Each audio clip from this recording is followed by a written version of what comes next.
Saya setuju dengan Sheila dengan apa yang dibilang netizen. Sebenarnya nggak perlu jadi yang pakar sekali untuk melihat seperti apa sih kelemahan pertandingan semalam tuh kelihatan gitu ya. Orang-orang yang cukup awam aja menurut saya banyak kok komentar orang-orang biasa yang bilang bahwa ini kenapa kok seperti semalam mainnya. Arab Saudi itu kalau menurut data, menurut penglihatan saya itu mainnya juga nggak terlalu oke gitu. Aku setuju. Ya, setuju aja. Kontra juga nggak apa-apa. Di zaman Sintayong juga saya nggak pernah melihat Yakob itu dimainkan di bek kanan gitu, karena dia natural posisinya ada di sayap kanan. Ketika seorang penyerang sayap kanan disuruh jadi bek kanan, ya susah ya. Saya membayangkan dia harus bertahan seperti seorang pemain yang naturalnya bek kanan gitu, karena terbiasa dengan main menyerang. Kalaupun dia harus bertahan ya mungkin nggak setangguh ketika bek kanan yang asli dimainkan di situ itu. Dan terbukti kan dari tempat Yakob terus yang digedor itu. Betul. Oke, pemainnya sudah lebih lengkap gitu ya. Tapi kalau mainnya sama nggak berubah dari pertandingan lawan Arab Saudi, berat. Ya, harus diakui berat. Harus berubah, harus benar-benar cermat menerapkan strategi, cermat menempatkan pemain, cermat mengganti pemain mana yang kurang perform cepat diganti. Berharap ada perubahan ya. Mainnya paling nggak disiplin dari lini belakang, jangan bikin kesalahan seperti semalam gitu. Peluangnya kan masih ada kalau menang lebih dari 2 gol lawan Irak, tapi Iraknya di lawan Arab Saudi itu bisa menang, nggak usah banyak-banyak, 1-0 aja gitu. Indonesia bisa lolos langsung, cuma kan nggak enak untuk menggantungkan posisi kepastian dari pertandingan lain kan, ya itu yang harus dihadapin. Rasanya gitu. kayak digantung ya Bung, ya benar, setuju tuh kata-katanya.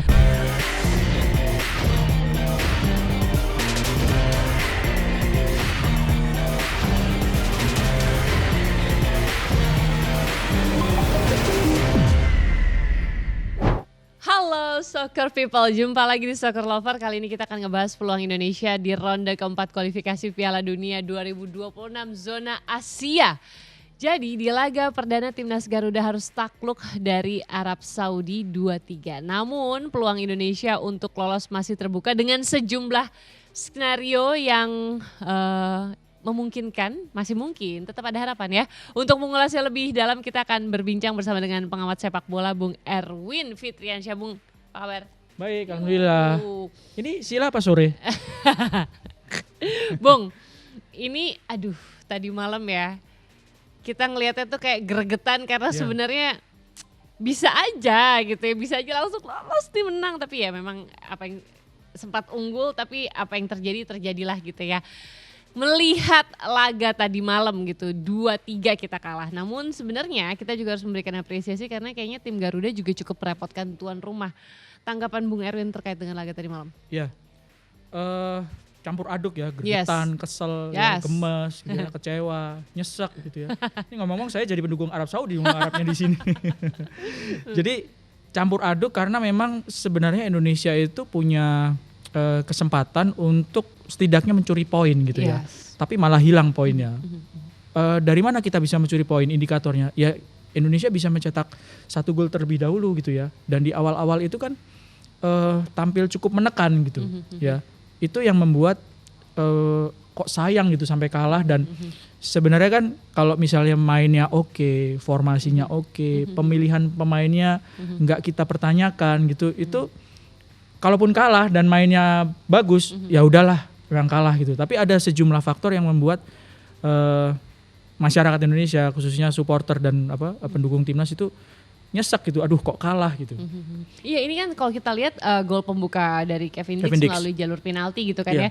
Sebenarnya membuka asa dan membangun rasa percaya diri untuk Indonesia. Tapi kemudian memang gol balasan datang begitu cepat gitu ya. Apakah ini mempengaruhi mental bermain Indonesia juga? Sangat mempengaruhi. Dan Coach Patrick kan juga bilang waktu setelah pertandingan, waktu press conference kan bilang bahwa setelah ada gol balasan itu memang tekanannya jadi berat buat timnas Indonesia. Tadi Sheila bilang Indonesia merepotkan Arab Saudi karena Arab Saudi itu kalau menurut data, menurut penglihatan saya itu mainnya juga nggak terlalu oke gitu. Aku setuju. Ya, setuju aja. Kontra juga nggak apa-apa. Enggak, tapi benar setuju sama Bung Erwin gitu ya. Aku juga ngobrol sama beberapa teman gitu ya. Sebenarnya pemain Arab Saudi tadi malam bukan yang terlalu gimana-gimana sampai kita harusnya kesulitan betul, banget gitu nggak kayak Australia, nggak kayak Jepang gitu, jauh lah itu. Itulah mengapa masuk akal ketika Arab Saudi itu harus main di round 4. Karena level mereka dari permainan kemarin nggak kayak Jepang sama Australia yang udah lolos duluan di round 3 gitu. Jadi memang peluang itu ada gitu ya. Cuma sayangnya memang ya kalau udah lewat akhirnya jadi sayang lah, jadi padahal kalau udah lewat ya jangan disayang-sayang lagi gitu ya. Setuju. Ya sayangnya diiringi sama aduh kok kenapa formasinya seperti itu. Kenapa kok pemainnya yang kelihatan nggak perform kok nggak cepet ditarik keluar gitu di babak kedua itu. Ini ada bahasanya nggak nanti kan? Yes, ada. Jadi itu yang membuat sekarang ini pertandingan lawan Arab Saudi itu harus benar-benar dievaluasi gitu kan, karena kita masih punya lawan Irak gitu. Oke Bung Erwin, nah ini 3 gol yang terjadi ke gawang Martin Paes ini tercipta, banyak yang berkomentar atau menilai ini karena kesalahan para pemain gitu ya. Terlihat bagaimana gak bisa bilang enggak tahu deh Bung Erwin melihatnya gimana, kayak pertahanan di tengah tuh terlalu mudah ditembus gitu menurut banyak netizen gitu yang berkomentar ya. Menurut Anda apa yang harus dibenahi jelang menghadapi Irak di laga selanjutnya? Ya, saya gantian saya yang setuju ya. Tadi kan Sheila yang setuju. Saya setuju dengan Sheila dengan apa yang dibilang netizen. Sebenarnya nggak perlu jadi yang pakar sekali untuk melihat seperti apa sih kelemahan pertandingan semalam tuh kelihatan gitu ya. Orang-orang yang cukup awam aja menurut saya banyak kok komentar orang-orang biasa yang bilang bahwa ini kenapa kok seperti semalam mainnya. Oke, 3 gol. 1 gol pertama gol pembukanya yang dari Arab itu kan awalnya dari lemparan ke dalam ya, lemparan ke dalam dari sisi kanan, bola hilang ya, mau di clearance sama Mark Locke, kita harus sebut nama ya karena kejadiannya seperti itu. Bola hilang dikuasai sama pemain Arab Saudi, terlambat untuk cover, shooting gol. Gol kedua kita lagi-lagi harus sebut nama, Yakob Sayuri. Dia tarik pemain lawan, tarik kaosnya pemain lawan di dalam kotak penalti. Padahal itu kalau bola dilepas belum tentu itu dapat. Maksudnya bolanya jauh gitu ya. Agak jauh gitu ya. Dan di situ masih ada satu lagi Jay Izes ya, yang di situ ada kan berdua itu Yakob sama Jay. Dan tanpa ada VAR, kalau narik kayak gitu itu juga bisa kena penalti. Nah, ini ada VAR loh. Udah ada VAR, masih tarik kaos pemain lawan. Buktinya jelas gitu ya. Dalam posisi yang sebenarnya nggak terlalu berbahaya gitu, kecuali kalau lawannya udah berhadapan sama kiper gitu ya, itu ditarik ya resikonya kartu merah, tapi kan itu memang pelanggaran yang benar-benar diperlukan gitu. Gol ketiga juga seperti itu, ada shooting, Martin Paes sudah babak belur, tepis bola, bola liarnya itu nggak diamankan sama pemain-pemain belakang gitu. Jadi 3 gol yang tercipta ke gawang Indonesia itu kebanyakan memang dari kesalahan pemain Indonesia sendiri gitu. Iya, meskipun begitu tapi Sokol People dan juga Bung Erwin tetap ya kita mengapresiasi bagaimana perjuangan para pemain di lapangan gitu ya. Mungkin memang kita nggak karena kita bukan yang main gitu ya. Bukan jadi kita yang main, bukan yang latih. Bukan yang main, bukan yang latih gitu. Jadi apapun yang terjadi di lapangan gitu, meskipun mungkin kita menyayangkan hasilnya, tapi kita tetap mengapresiasi kerja keras para pemain ketika melawan Arab Saudi kemarin gitu ya. Meskipun kita bisa bilang kalau Martin Paes ini adalah bekerja keras sekali gitu ya. Mungkin kalau bukan dia angkanya nggak segitu gitu. Baik, kita akan melihat sama-sama Soccer People dan juga Bung Erwin. Ini adalah statistik timnas Garuda. Sebenarnya kalau kita lihat ini dari penguasaan bola nggak gitu-gitu jauh banget gitu ya. Lalu ini juga bisa menghasilkan 10 tembakan, 5 diantara mengarah ke gawang. We actually bermain bagus lah, kita bisa bilang seperti itu ya untuk melawan Arab Saudi. Cuman mungkin bisa lebih bagus lagi jika beberapa potensi dan kesempatan dimaksimalkan seperti itu, Bung. Iya, dan terutama adalah nggak membuat kesalahan dari lini pertahanan sendiri gitu. Karena kalau misalnya dibilang kita banyak peluang, Indonesia banyak peluang, nggak terlalu banyak juga gitu ya. Dari statistik tadi kan kelihatan bahwa possessionnya nggak terlalu timpang, tapi shot on target sama shotnya Indonesia itu cukup jauh bedanya. Kalau misalnya shot on targetnya itu banyak, terus bisa ada peluang banyak, itu oke lah, kita masih bisa berharap bisa cetak gol lebih banyak lagi gitu ya. Nah ini masuknya oleh Romeni dan Tom Hai ini menghidupkan serangan tim Garuda, tapi kayaknya masuknya tuh ibaratnya kayak kenapa nggak dari awal masuknya gitu. Juga dia baru masuk di babak kedua gitu kan. Kalau misalnya 2 pemain ini berada dalam kondisi fit 100%, memang harus dipertanyakan kenapa nggak dari awal gitu. Karena begitu mereka masuk itu kelihatan pemain Arab Saudi juga nggak semudah bertahannya tuh nggak semudah ketika Ole masih belum masuk gitu. Tapi Ole itu kan baru sembuh dari cedera. Cederanya itu dia harus dioperasi. Ya. Jadi ini adalah pertandingan kompetitif bersama tim nasional pertama setelah cedera gitu. Orang habis cedera itu kan mungkin fisiknya sudah kembali, tapi secara mental kita nggak tahu apakah dia berani lagi, beradu lagi seperti ketika sebelum cedera. Jadi secara kesiapan hanya Ole, Coach Patrick dan Tuhan yang tahu seberapa siap Ole. Tom Hai bisa debatable juga gitu ya, karena di beberapa momen ketika Tom Hai main itu dia juga nggak bisa main full itu 90 menit. Ya itu mungkin pertimbangan dari Coach Patrick kenapa Tom Hai dimasukkan di babak kedua. Mungkin nanti lawan Irak dia bisa masuk babak pertama dan bisa lebih dimaksimalkan lagi. Ini kan kita hanya bisa melihat dari jauh ya. Timnya ada di Arab gitu ya. Kalau misalnya kita ada di sana kan bisa langsung tanya pas di conference, tapi kita hanya bisa mengamati dari jauh gitu. Yang tahu kenapa sebenarnya itu ya Coach Patrick dan jajarannya itu. Tapi kalau perkiraan saya, Ole belum terlalu siap untuk fight sampai 90 menit gitu. Itu bisa dimengerti juga, udah gitu juga terkait dengan padatnya jadwal yang mungkin mereka miliki gitu ya sebelum masuk dan membela timnas. Oke, nah saat menahan imbang Arab Saudi, Indonesia nih 1-1 6 September tahun lalu. Kalau nggak salah kali itu tim Garuda bermain bertahan dengan formasi 5-4-1. Memainkan 5 back sejajar, ada Itzas, Rizky Ridho, Sandy Walsh, Calvin Verdong dan juga Nathan. Namun pada laga kemarin Patrick Kluivert ini bermain agak terbuka di kandang lawan. Bung Erwin melihatnya seperti apa nih? Menarik banget untuk dibahas karena untuk pertama kalinya kalau Soccer People lihat dan sadar mungkin ya, Rizky Ridho ini duduk di bangku cadangan. Bung Erwin. Oke.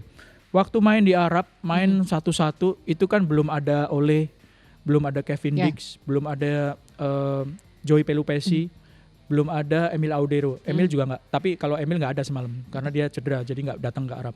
Tapi waktu main di Arab Saudi dan skornya 1-1, itu formasinya bukan 4-4-2 kayak semalam.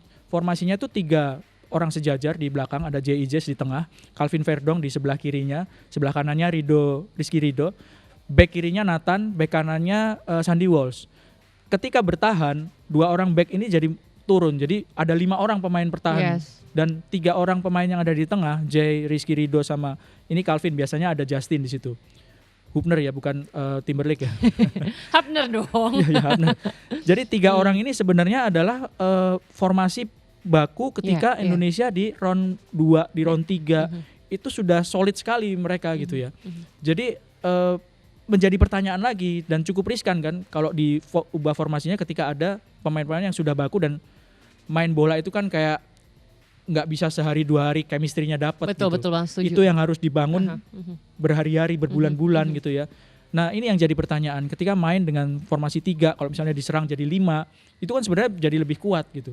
Nah semalam kan nggak, semalam mainnya 4-4-2, Kevin Dix sama Jay di tengah, Yakob Sayuri di kanan, di kiri ada Dean James. Yakob ini bukan posisi aslinya, bukan pemain bek kanan, dia itu penyerang sayap kanan kalau main di klub. Di zaman pelatih yang lalu juga, ini akhirnya harus ngomongin tim di pelatih yang lalu si Sintayong. Di zaman Sintayong juga saya nggak pernah melihat Yakob itu dimainkan di bek kanan gitu, karena dia natural posisinya ada di sayap kanan. Ketika seorang penyerang sayap kanan disuruh jadi bek kanan, ya susah ya, saya membayangkan dia harus bertahan seperti seorang pemain yang naturalnya bek kanan gitu. Karena terbiasa dengan main menyerang. Kalaupun dia harus bertahan ya mungkin nggak setangguh ketika bek kanan yang asli dimainkan di situ itu. Dan terbukti kan dari tempat Yakob terus yang digedor itu. Betul. Memang Sayuri ini menjadi perbincangan ya setelah laga kemarin. Namun Soccer People dan juga Edwin, ketiadaan Calvin Verdong ini juga memang sangat terasa kalau kita ngomongin chemistry ya. Karena dia kan memang memiliki kecepatan dan disiplin dalam bertahan gitu. Dengan absennya, ketidakadaannya dia. Apakah Bung Erwin melihat ini satu faktor yang bisa dikatakan vital gitu, bolongnya vital gitu? Pengaruhnya cukup besar karena memang Verdong ini nomor 1, dia kualitasnya memang menurut saya nih top levelnya timnas itu ya Verdong. Sama kayak J.I.J. Di belakang kiper Audero sama Martin Pas. Karena dia itu ada di kompetisi yang levelnya level top. Ya, dia berhadapan dengan PSG, dengan Monaco, dengan tim-tim level atas di Liga Prancis. Sebelumnya di tim-tim level atas di Liga Belanda. Jadi secara pengalaman, secara jam terbang, dia menghadapi pemain-pemain yang top level. Ketika dia nggak main, terasa meskipun penggantinya di posisi back sayap kiri itu Dean James. Dean James itu juga main di top level Eropa, dia main di Liga Belanda gitu. Main di Liga Eropa juga gitu. Jadi oke, penggantinya ada, tapi levelnya belum sebagus Verdong ya. Harus diakui bahwa level Verdong itu memang top lah gitu untuk posisi back kiri. Bahkan dia dimasukin ke posisi sebelahnya Jay Izzes, berdampingan sama Jay Izzes di left center back itu juga masih bagus. Kalau didorong ke depan juga dia bagus itu di posisi gelandang sayap kiri itu. Iya, berbicara mengenai sayap gitu ya, memang pemain sayap Arab Saudi juga kenceng-kenceng banget gitu Bung ya.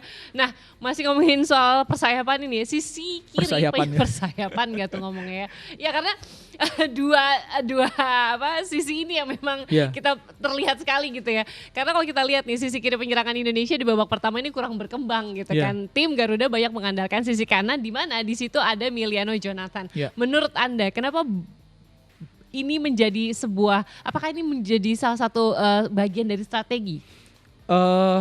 Jadi kalau pemain yang di posisi sayap kanan dan sayap kiri itu harus benar-benar sehati antara back sayap kanannya dan penyerang sayap kanannya. Karena kalau kita lihat Miliano itu kan saksok banget sebenarnya. Oke loh dia mainin kemarin.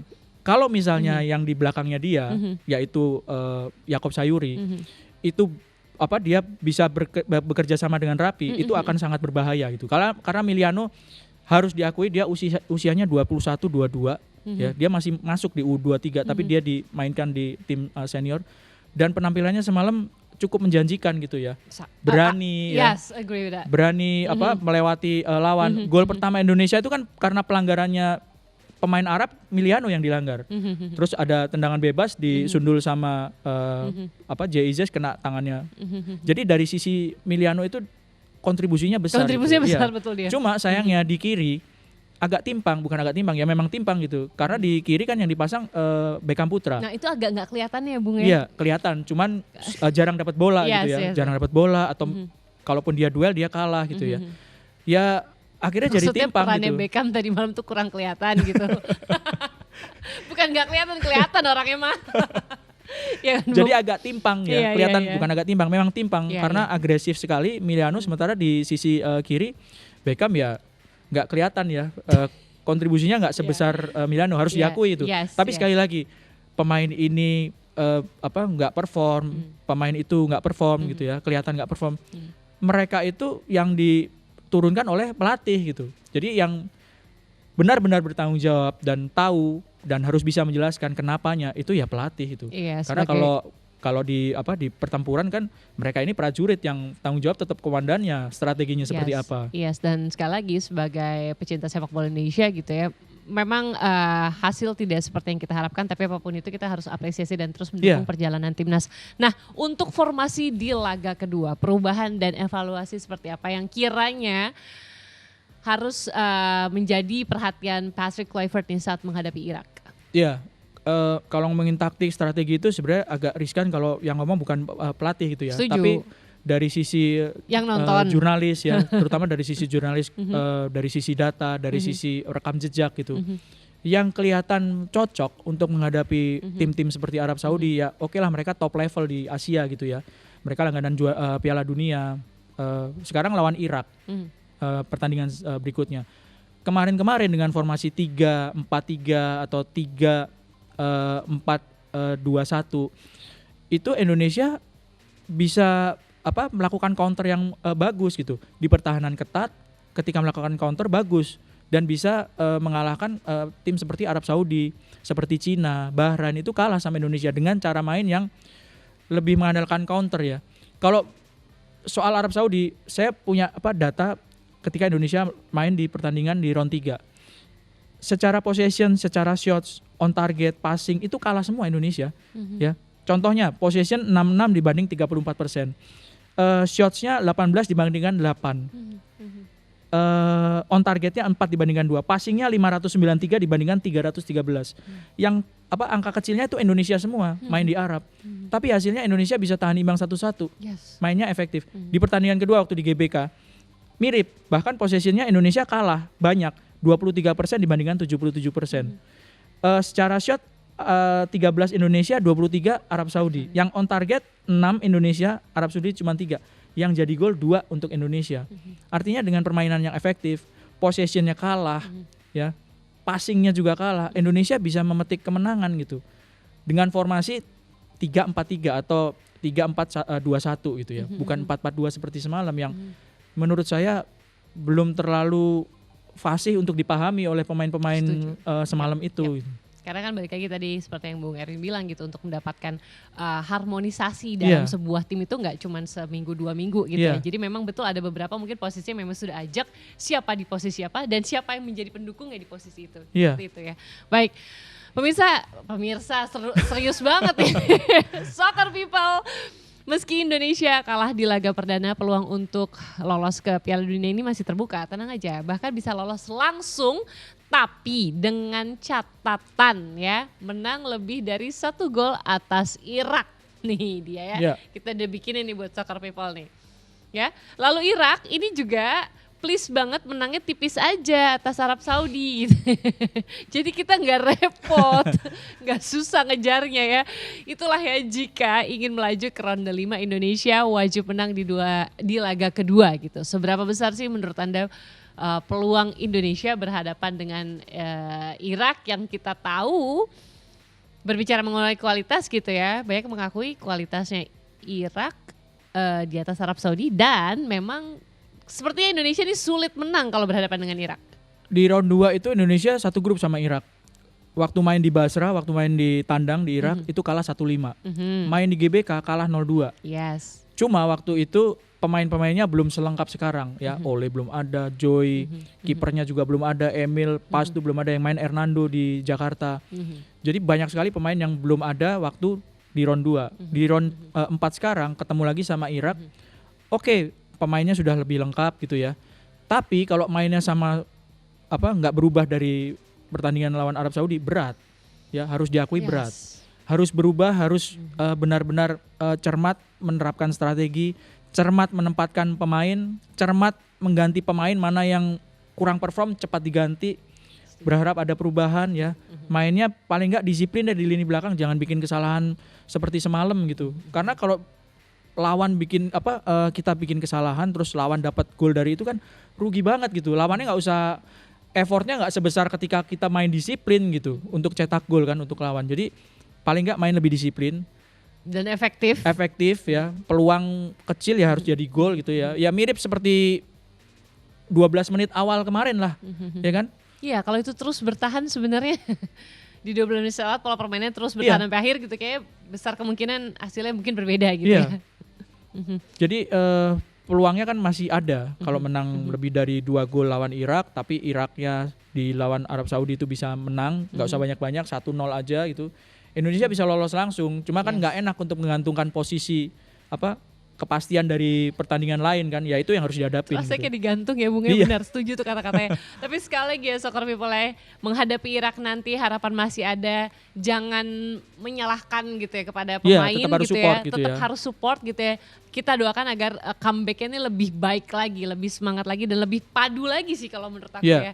Berharap tidak ada miss-miss seperti yang terjadi. Betul. Miss-miss itu perempuan-perempuan dong. Miss. Kesalahan-kesalahan ya. Kesalahan yang sebenarnya mungkin nggak perlu terjadi gitu. Diminimalkan lah. Salah satunya mungkin terkait emosi juga bisa dikontrol gitu di lapangan seperti ya. Oke. Itu dia dari Timnas. Sekarang kita akan beralih ke informasi lain ya. Meski BRI Super League tengah jeda internasional, ada aja fakta unik menarik untuk dibahas ya. Salah satunya adalah tim tersubur hingga pekan ke-7 yang ternyata bukanlah sang pemuncak klasemen Borneo FC Samarinda. Bahaya! Iya, 2 tim yang telah mencetak gol terbanyak adalah Persija Jakarta dan Maluku United Soccer People. Kedua tim itu telah mencetak 13 gol dari 7 pertandingan. Unggul 1 pertandingan dari Borneo yang memiliki laga tunda kontra Persib. Di kubu Macan Kemayoran, Maxwell jadi yang tertajam dengan 4 gol. Menariknya keempat gol itu dihasilkan secara beruntun di 4 laga awal. Sementara itu Hiro Alves ini menjadi yang tersubur di tim Laskar Kiraha dengan torehan 4 gol. Pemain asal Brazil tersebut mencetak gol pertama melawan Bali United di laga perdana. Kemudian ia juga mengemas hat-trick di pekan ke-6 saat melawan Madura United. Hat-trick pemirsa! Bung Erwin, gimana nih tanggapan tentang persaingan di BRI Super League? Borneo FC masih tak terkalahkan hingga saat ini, tapi ternyata bukan menjadi yang tersubur. Ya, konsisten ya. Kalau Borneo itu konsisten, mereka nggak perlu menangnya spektakuler gede-gede, tapi mereka menang terus. Sementara Persija dengan banyak pemain baru dari Brasil dan Maxwell itu juga pemain baru kan sebetulnya, yang baru bermain di Indonesia gitu. Langsung bisa nyetel, langsung bisa memproduksi banyak gol. Sementara kalau Malut United menarik karena mereka ini kan kebanyakan pemain yang sudah cukup lama beredar di Indonesia. Ada sejumlah pemain yang dari Persib, yang dari juara tahun lalu itu kan datang termasuk Ciro Alves. Jadi sudah lebih kenal dengan atmosfer sepak bola Indonesia. Seru sih di musim ini. Oke. Itu dia tadi Soccer People, gimana kita nantikan. Sebenarnya kan jedanya masih juga cukup panjang nih ya, BRI tanggal 17-18 main lagi. Ya, Super League gitu ya. Nah itu nanti kan kita lihat apakah nanti pas mulai lagi tuh udah nyetel lagi, udah panas lagi apa enggak gitu. Tapi itu tadi sebelum kita menutup jumpa kita bersama dengan Bung Erwin kali ini, kita imbau sekali lagi untuk terus memberikan ya dukungan maksimal untuk timnas Indonesia yang akan berhadapan dengan Irak. Kita doakan agar pertemuan ini menjadi pertemuan yang baik. Tadi doanya harus spesifik biar Irak menangnya nggak usah banyak-banyak lawan Arab ya. Indonesia menangnya banyak lawan Irak. Indonesia menang banyak lawan Irak itu. Ya, pokoknya doanya harus spesifik. Thank you banget Bung Erwin. Terima kasih juga Sila. Waktunya kita jumpa lagi lain waktu di pembahasan yang pasti menarik lagi pastinya. Dadah.